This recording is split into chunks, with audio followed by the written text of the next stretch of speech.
1983 में बात गांव में एक बच्चे का जन्म होता है जिसका नाम तोरण सिंह रखा जाता है। 2.5 साल की उम्र में ये बालक ये बताता था कि मेरी माँ का नाम राजकुमारी है, मेरी बहू का नाम उमा है।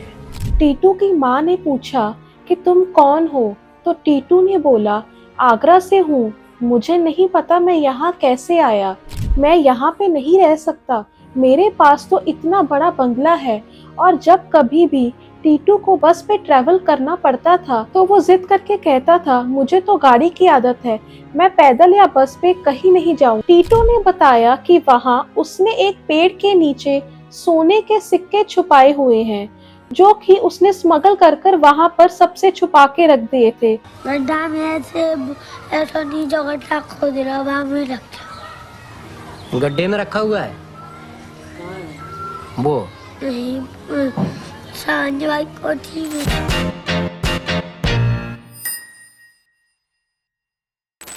हिंदुस्तान के शहरों में, गांवों में, घर घर में एक अनदेखी, अनसुनी कहानी कूट कूट के भरी है। कुछ सच और कुछ झूठ और कुछ जो आपको अंदर से हिला कर रख देती है। आज की ये कहानी हमें आगरा शहर से 17 किलोमीटर दूर बाद नाम के गांव में लेकर चलती है।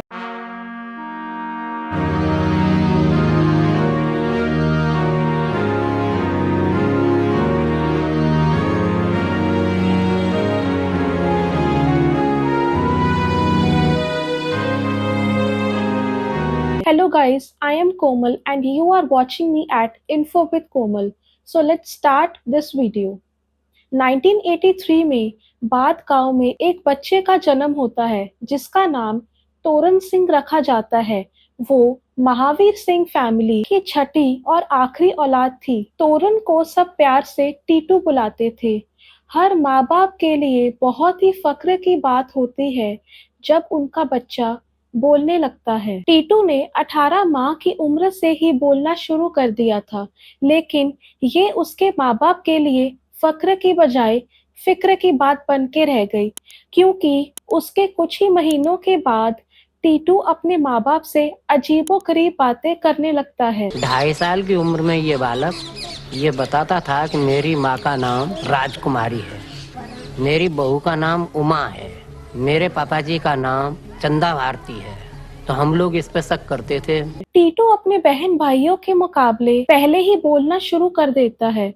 अपनी माँ से वो कहता है कि मेरे दादे को बोल दो कि मेरी बीवी और मेरे बच्चों का ख्याल रखना, कि मैं यहाँ ठीक हूँ, मुझे बस उनकी फिक्र है। जब एक दिन टीटू की माँ ने पूछा कि तुम कौन हो, तो टीटू ने बोला आगरा से हूँ, मुझे नहीं पता मैं यहाँ कैसे आया। टीटू अपना नाम सुरेश बता रहा था, सुरेश वर्मा। जी बोलो मम्मी, हम बोले जाते मन के लिए बेटा तुम कहा कि हमारे यहाँ पैदा भई हो, जन्म लेके आई हो। फिर बोलो मम्मी आपको धोखा दे के नहीं जाऊंगा मैं, मेरे यहाँ मैंने तुम्हारे यहाँ जन्म लो है तो मेरे तो कहा कि तुम माँ बाप हो और भी माँ बाप हो। बहुत छोटी उम्र से ही टीटू अपने घर के हालात और सफाई पे कंप्लेन करता था। अपनी माँ से वो कहता था मम्मी ये क्या फटी पुरानी साड़ी पहन के घूम रही हो, मुझे शर्म आती है।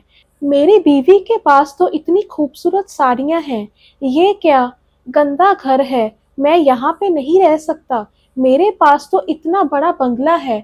और जब कभी भी टीटू को बस पे ट्रेवल करना पड़ता था तो वो जिद करके कहता था मुझे तो गाड़ी की आदत है, मैं पैदल या बस पे कहीं नहीं जाऊंगा। टीटू का ये एग्रेसिव बिहेवियर देखकर उसके माँ बाप बहुत परेशान हो गए, लेकिन उनको समझ नहीं आ रहा था कि ये आखिर मामला है क्या। जब टीटू अभी बच्चा ही था तो वो एक शादी अटेंड करने अपनी फैमिली के साथ आगरा गया। रास्ते के बीच उसने कई बार कहा कि उसकी सदर बाजार में एक शॉप है। तो खाने में पिज़्ज़ा, टीवी, रेडियो, वीडियो सब चीज़ है। इनकी दुकान है वो।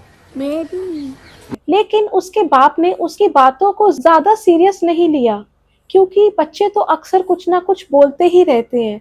और जैसे जैसे टीटू बड़ा होता गया वो रोज अपने घर जाने की जिद करता था, चीखता चिल्लाता था और रो रो के कहता था कि मुझे अपने घर जाना है, मुझे अपने भाई राजा बाबू और बहन सुशीला के पास जाना है। बातें यहाँ तक पहुँच गई थी कि वो अपने माँ बाप को भी गुल्लू की मम्मी पापा कहने लग गया। गुल्लू, जो कि टीटू का बड़ा भाई था। अप्रैल 1987 में एक दिन टीटू बहुत रोने लग गया जब उसके पापा उसको बिना बताए आगरा किसी काम से चले गए। टीटू की ये हालत देख के उसके भाई और उसके दोस्तों ने ये फैसला लिया कि टीटू को हम आगरा लेकर जाते हैं। आखिर मामला क्या है तो पता तो चले।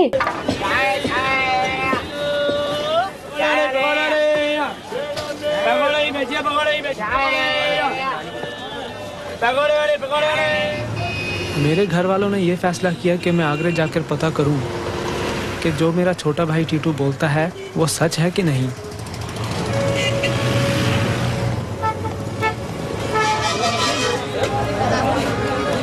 टीटू ने फिर आगरा पहुंच के बताया कि उसकी सदर बाजार में एक रेडियो शॉप है, सुरेश रेडियो के नाम से। आगरा पहुंचते ही उन तीनों ने उस दुकान को ढूंढना शुरू कर दिया। घंटों बाद जब उनको वो शॉप नहीं दिखी तो वो थक कर अपने घर वापस जा ही रहे थे तो उनकी नजर पड़ी एक दुकान पर जिसका नाम था सुरेश रेडियो।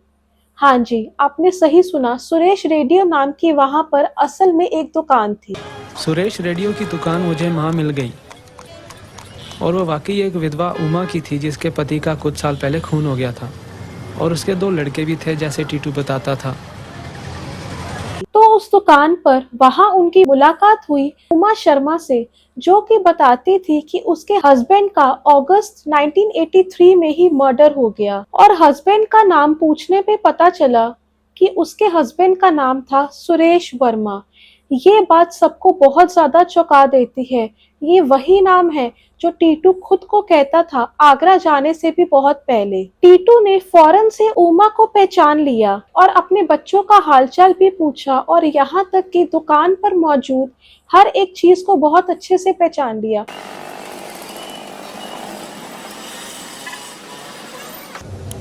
मेरा किसका है फोटो? नाम क्या है? सुरेश। तो कब खिंचवाया था ये? कब खिंचवाया था? मेरा कार्ड था हमारे से पहले भी चलाए। कुछ टाइम बाद उमा और उसके बाकी फैमिली मेंबर्स यानी कि सुरेश के माँ बाप, भाई बहन बाद गांव में पहुंचते हैं क्योंकि उनको ये समझ ही नहीं आ रहा था कि ये हो क्या रहा है और उनके अंदर कुछ सवाल थे। उन सवालों के जवाब लेने के लिए टीटू के गांव पहुंचते हैं और उन सब लोगों को आता देख टीटू खुशी से नाचने लग गया। उन्होंने टीटू से पूछा कि सुरेश का मर्डर आखिर कैसे हुआ, जिसका जवाब टीटू ने बिल्कुल ही एक्यूरेटली दिया। उसने कहा कि वो अपने घर के बाहर था तो 3 लोगों ने उसको रोका और उसमें से एक ने उसके ऊपर गोली चलाई। गए तो खोल नहीं पाई, रानी उठा हुआ ऐसे गए, ऐसे कोने खाली मारे हुए।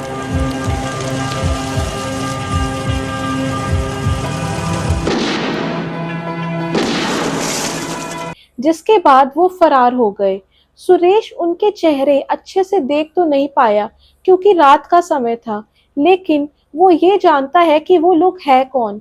लेकिन अब टीटू का बर्ताव बिल्कुल ही बदल चुका था। वो अपनी मौजूदा फैमिली के पास जाना ही नहीं चाहता था और वो अपनी माँ को ये तक कहने लग गया कि तुम मेरी माँ नहीं हो सकती। मार दिन तक जी बालक तो कि तुम तो आगे जाओ मैं ना भैया तू आगे जाओ तो हम जान न पहचान कहाँ जाओ आगे इतना मैं ना तो आई झट झोला अपने छोटे छोटे कपड़ा भरे और झट चल रहे तो।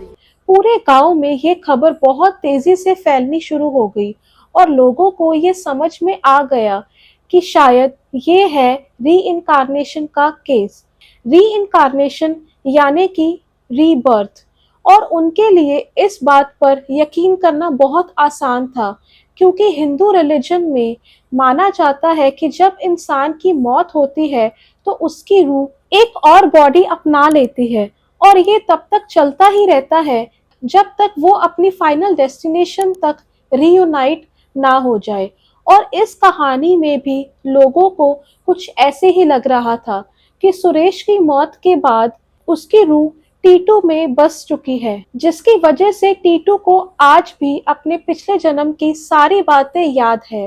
लेट 1980s में university of north British Columbia की प्रोमिनेंट रिसर्चर एंटोनिया मिल्स ने इस केस में इंटरेस्ट लेना शुरू कर दिया। वो री-इनकार्नेशन की स्टडीज में बहुत दिलचस्पी रखती थी। उनको ये मालूम था कि टीटू का केस उनके लिए बहुत बड़ा चैलेंज भी बन सकता है।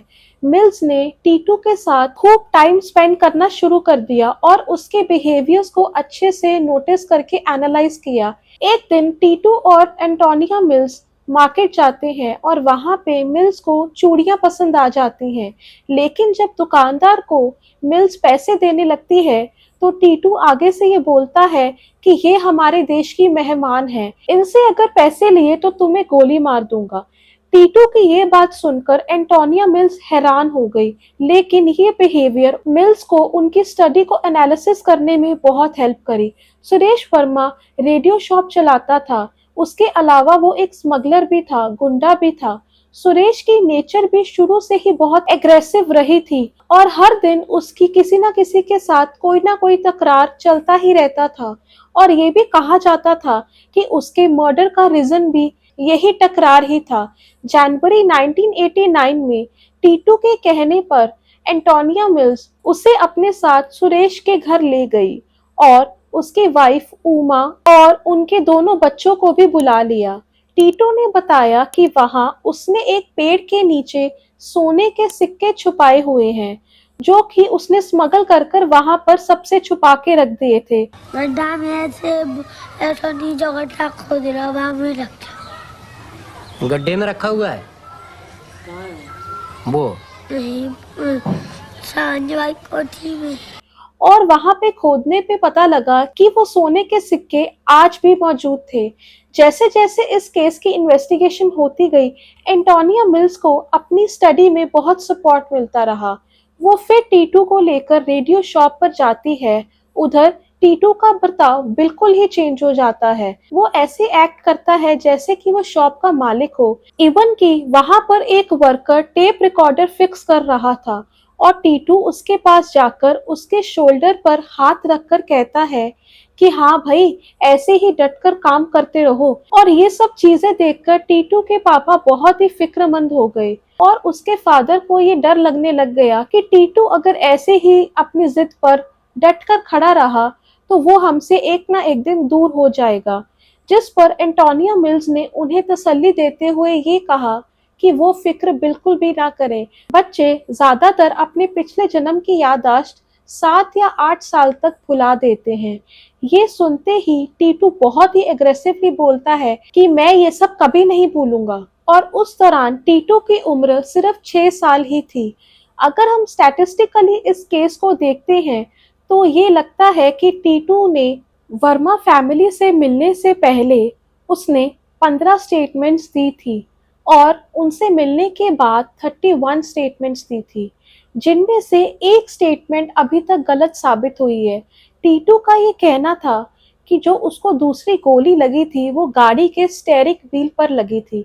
सुरेश की वाइफ उमा ने भी ये वेरीफाई करा कि उसने भी 2 गोलियों की आवाज सुनी थी, लेकिन जब गाड़ी की इन्वेस्टिगेशन करी गई तो ये पता चला कि स्टीयरिंग व्हील पे तो कोई भी निशान ही नहीं है। और इन सब चीजों के बावजूद भी इस केस में जो सबसे शॉकिंग पॉइंट सामने आता है वो है टीटू का बर्थमार्क। टीटू के सर के राइट साइड पे एक बर्थमार्क था जो एक बुलेट एंट्री वुंड जैसा दिखता था।